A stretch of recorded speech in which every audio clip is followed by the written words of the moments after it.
La ministre. Monsieur le ministre, voulez-vous nous livrer vos réflexions? Merci, Monsieur le Président, Madame la Ministre, Monsieur le rapporteur, Mesdames, Messieurs les députés. Quelques mots pour à la fois soutenir la vision qui a été celle de la Ministre de la Culture et compléter aussi de mon propre point de vue, je pense, les éléments qui peuvent aussi correspondre à vos propres préoccupations.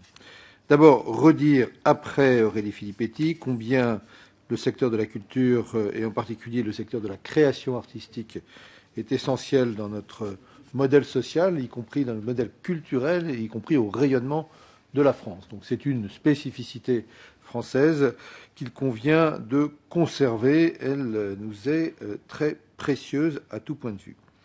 C'est également, et les chiffres ont été donnés, un secteur particulièrement créateur d'emplois, qui sont en l'occurrence des emplois non délocalisables et dont l'activité induit des effets positifs sur les territoires en fonction des types d'activités, mais qui sont considérables. Et dans ces périodes où la question du chômage, de l'activité, de la lutte pour l'emploi, il n'y a pas un seul secteur qui puisse être laissé de côté. Le secteur culturel est un secteur qui peut être porteur d'emploi.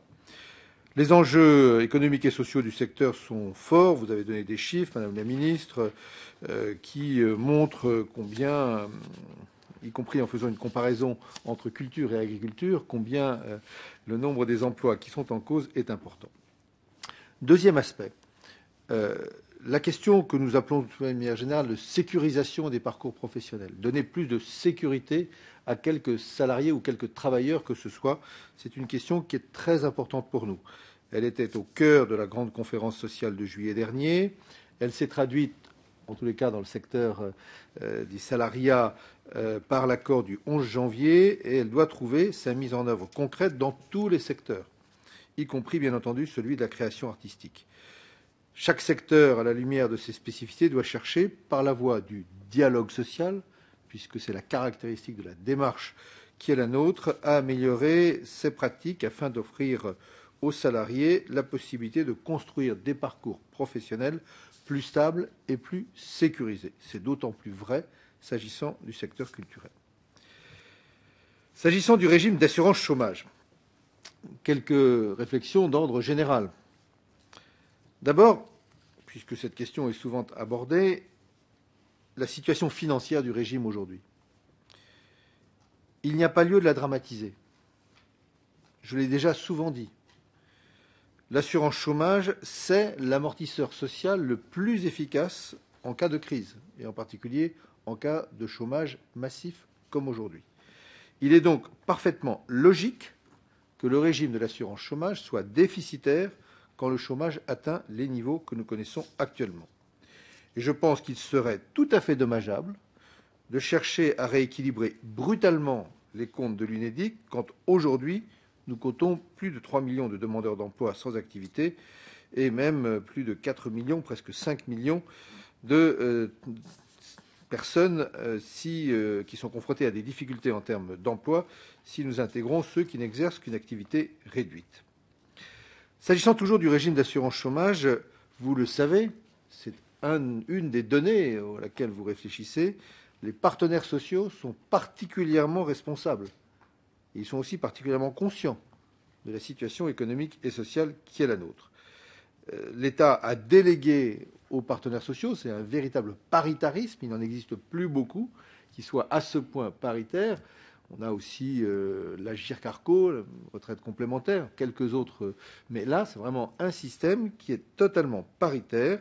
Et il convient donc de respecter ce cadre paritaire et de laisser les partenaires sociaux définir les modalités d'évolution du régime. Vous savez aussi, peut-être est-ce en relation avec le calendrier de votre propre travail, que la convention UNEDIC devra être négociée d'ici à la fin de l'année 2013. J'aimerais dire sur ce point, de ce point de vue-là, qu'il n'y a pas lieu d'accélérer le calendrier, qui a été confirmé par la feuille de route sociale arrêtée dès juillet dernier. Je comprends que les partenaires sociaux pourraient convenir d'entamer leurs négociations à la rentrée de septembre. Il n'y a rien qui oblige ou qui urge pour aborder ces sujets avant la rentrée de septembre. Ce calendrier me paraît adapté pour permettre une conclusion avant la fin de l'année. C'est d'ailleurs le calendrier habituel. C'est à peu près en l'espace de 3 à 4 mois que les partenaires sociaux, jusqu'à présent, ont su négocier, parfois dans la difficulté, mais négocier et mettre en œuvre de nouvelles conventions. Indépendamment, je sais que les uns et les autres sont d'ores et déjà en contact, réfléchissent aux adaptations possibles, en lien notamment avec une décision dont le Parlement aura à se saisir, qui est celle des droits dits rechargeables que l'accord du 11 janvier a créé et que nous allons avoir à transcrire dans le droit, que vous allez avoir à transcrire dans le droit en tant que parlementaire. Je voudrais d'ailleurs souligner que ce mécanisme de droit rechargeable est un mécanisme qui est en quelque sorte déjà initié par le mécanisme des intermittents, puisqu'il y a eu déjà des dispositions de cette nature. Au fond, de ce point de vue-là, c'est le régime général qui va venir rattraper, si je puis dire, le régime des intermittents, puisque cela était confronté à des problèmes de contrats courts, se succédant, et avec des problèmes consistant à recalculer ensuite les droits à l'indemnisation. S'agissant donc plus spécifiquement du régime des intermittents du spectacle auquel vous réfléchissez, même si vous avez eu raison de ne pas réfléchir qu'à ce seul sujet, et vous avez abordé l'ensemble de l'emploi culturel. D'abord, rappeler que le gouvernement n'a pas le projet de remettre en cause le régime spécifique des intermittents.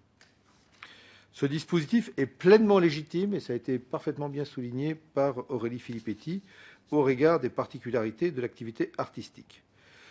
Il participe, je l'ai dit, c'était un des sujets, un des états d'esprit auxquels nous sommes très attachés, à la sécurisation des parcours professionnels des salariés du secteur. Les intermittents ne représentent qu'une très faible part des allocataires à l'assurance chômage, 100 000 ou 110 000 allocataires, soit 3% du total. Beaucoup de commentateurs, il en est de toute nature, à l'instar de la Cour des comptes, aiment à imputer un déficit de 1 milliard d'euros au régime des intermittents. Il me semble qu'il y a là matière, il y a une forme d'incompréhension de la logique même du régime assurantiel. Et je voudrais, mais vous avez tous ces éléments-là, insister après vos propres réflexions en quelques mots sur ce point.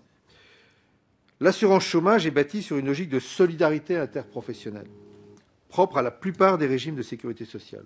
Sur cette base, il est logique que ceux qui connaissent le plus de risques, comme les intermittents, mais c'est également vrai pour les salariés en CDD ou en mission d'intérim, bénéficient de l'appui de ceux qui ne connaîtront pas ou peu de chômage.